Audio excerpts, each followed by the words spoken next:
Hoje é quarta-feira, dia 17 de janeiro de 2024.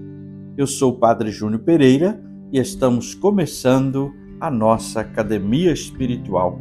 Louvado seja nosso Senhor Jesus Cristo, para sempre seja louvado. Salve Maria, Mãe da Misericórdia. Estamos na quarta-feira da segunda semana do Tempo Comum e a Igreja celebra hoje a memória de Santo Antão, o pai da vida monástica. Numa religião mal equacionada, alguns princípios se tornam absolutos, acima, sobretudo, do direito à vida. Começa agora a Academia Espiritual, a Palavra de Deus fortalecendo a musculatura da nossa alma. Comunicando, Padre Júnior Pereira.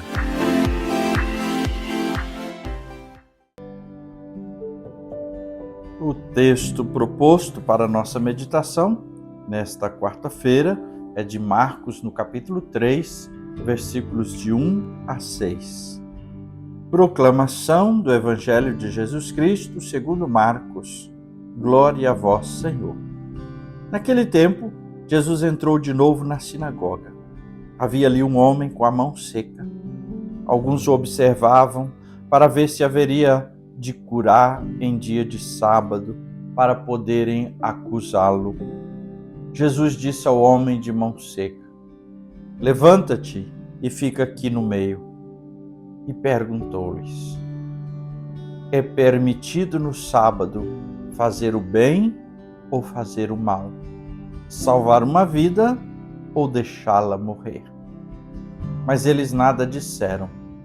Jesus então olhou ao seu redor, cheio de ira e tristeza, porque eram duros de coração, e disse ao homem: estende a mão.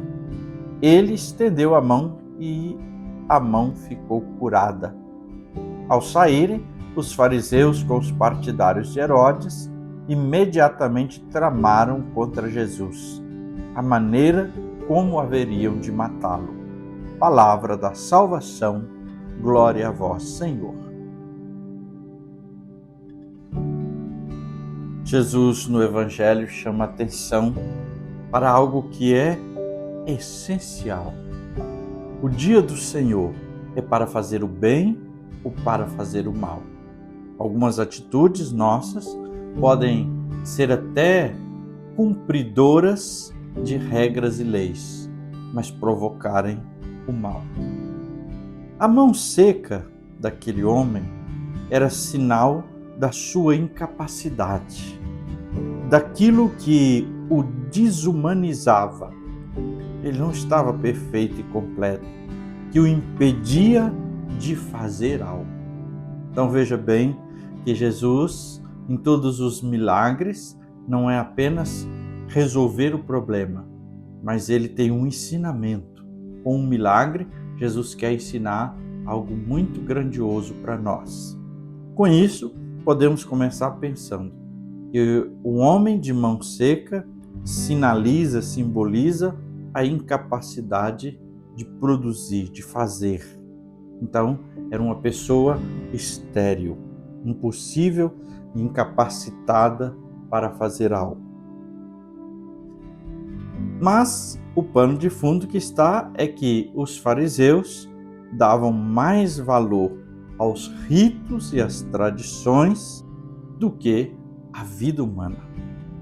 Quando a gente ouve isso, quando a gente vê, quando a gente comenta sobre isso, todos nós temos clareza: caramba, não devia ser assim. Mas a verdade é que dentro de nós, em nosso meio também, muitas vezes nós damos muito valor à tradição, a ritos e etc., e desvalorizamos a vida humana. Tem gente que se mostra piedosa, mas dentro de casa, por exemplo, não é capaz de lavar uma louça, de limpar uma casa, de fazer isso e fazer aquilo. Esses judeus, fariseus, dão mais valor a um animal do que um ser humano, porque eles tiravam o animal se ele caísse no buraco. No entanto, para o ser humano, podia deixar para depois. Os fariseus se fecharam completamente.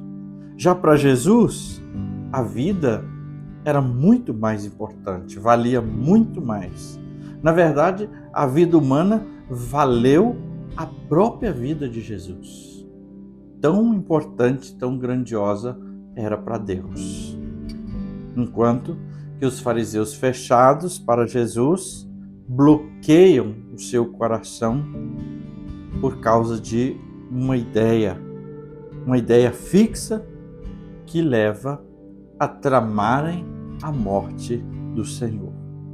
Eles então se fecham à verdade. Vejam bem, fixar-se em certas coisas, não perceber e não cuidar da vida, isso leva a fechar-se à verdade e a provocar a morte. Aquele doente da mão seca é colocado no centro. Jesus diz: vem para o centro. Então, Jesus quer colocá-lo no lugar de destaque, de prioridade. E ele se enche de confiança em Jesus e manifesta a sua confiança quando, na sua prontidão, ele obedece. Jesus diz: estende a mão, e ele prontamente estendeu.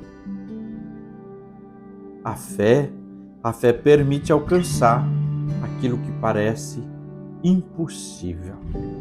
É preciso então obedecer, ouvir a Jesus. É preciso dispor-se àquilo que Jesus orienta, aquilo que Jesus ordena. Para completar, somos chamados a pensar então numa síntese geral desse texto sobre a virtude da fé.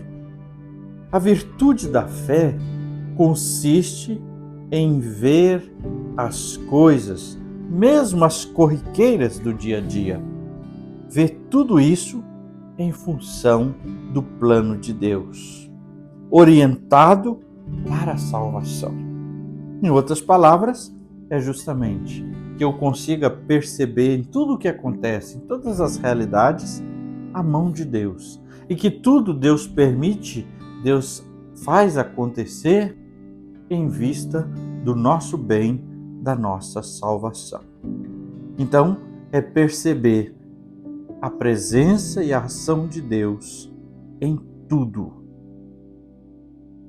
Senhor Jesus, nesta oração de hoje, queremos também nós ouvir o teu chamado. Vem para o centro. Tantas realidades, pessoas e, sobretudo, Senhor, o pecado tem nos tirado do centro. A nossa vida, a nossa existência não tem sido prioritária. Mas o Senhor nos convida para o centro da vida, porque como Deus cuida e valoriza a vida. Ao nos chamar para o centro, te pedimos, Senhor, cura as nossas incapacidades, os nossos medos, as nossas doenças. E agora, a bênção de Deus. Que o Senhor te abençoe e te guarde. Que Ele esteja acima para abençoar, atrás para guardar, à frente para guiar, ao lado para acompanhar.